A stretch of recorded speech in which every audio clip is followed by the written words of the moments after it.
Are you sabotaging your marriage? Your wife said she's not in love with you anymore and you've started to panic. Your mind's getting the better of you and you're worried if you don't do something right now, your marriage could be over. So first off, brother, it's okay that you're panicking. Cut yourself some slack. It's human nature to panic when we feel like our marriage is under threat. But here's the thing, panic and anxiety is not helping you. You know this because despite your best efforts, you feel like your wife is getting further and further away. Simply put, you're self-sabotaging and you need to get a handle on this now.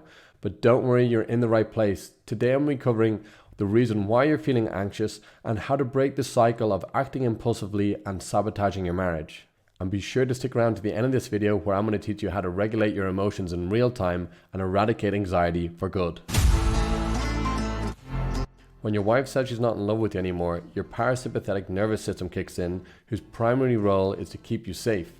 You're no longer your rational self, as your primal instincts kick in.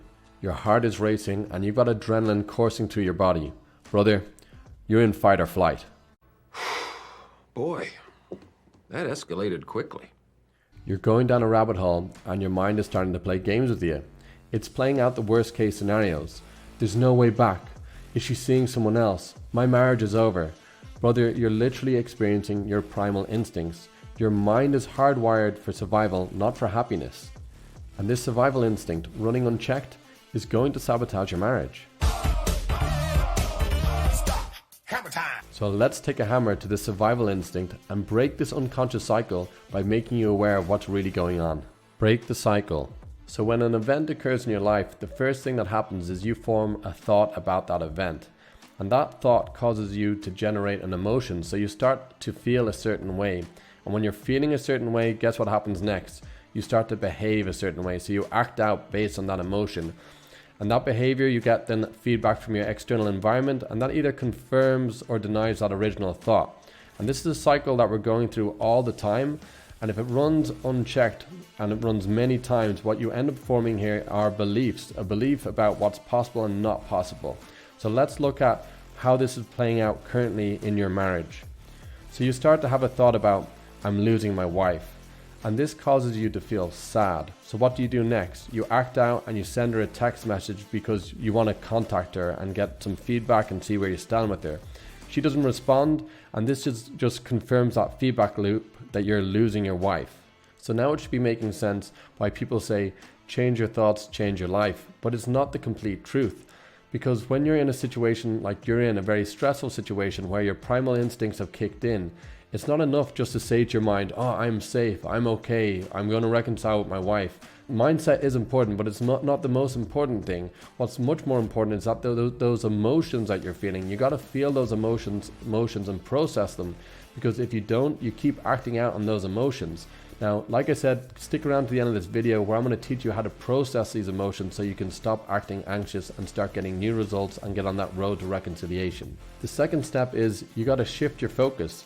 So what's causing you anxiety at the moment is your need for control. As human beings, we want to control situations, we want to control outcomes, but the truth is we don't control an awful lot. So you control yourself, and you've now got an overview and clarity on what you actually control. So you can control your thoughts, your emotions, and your actions.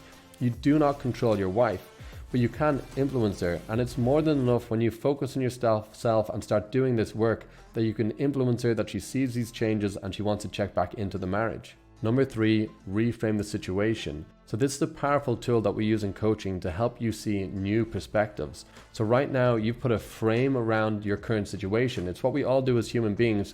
We assign a meaning and a story to our situations in life. It's just the way we function. And now this frame that you have around your current situation, you have to assess, is it really helping you? And I guarantee you it's probably not. You're probably telling yourself, this isn't what I asked for, this is not fair, why is this happening to me? I deserve better than this. I just want my family back. So you're feeling like a victim and it's not really helping you move forward. So let's create a new perspective and a new frame around your current situation that's going to help you move forward. Brother, you need to see this as an opportunity to grow, an opportunity to create a new marriage for your wife to step into, because your old marriage has died. You don't want to be fighting for an old marriage that is already dead. You need to see that as gone and that you're creating a new space for your wife to step into. And by doing this work, you're going to get one of two outcomes. Either you're going to reconnect with your wife and create an unbreakable marriage, or you'll decide to move on and have a deeply intimate relationship with someone else where you will not have these issues ever again. So just relax and focus on what you can control and do the work required. If you like this video, be sure to watch this next video where I'm going to teach you how to regulate your emotions in real time and eradicate that anxiety for good.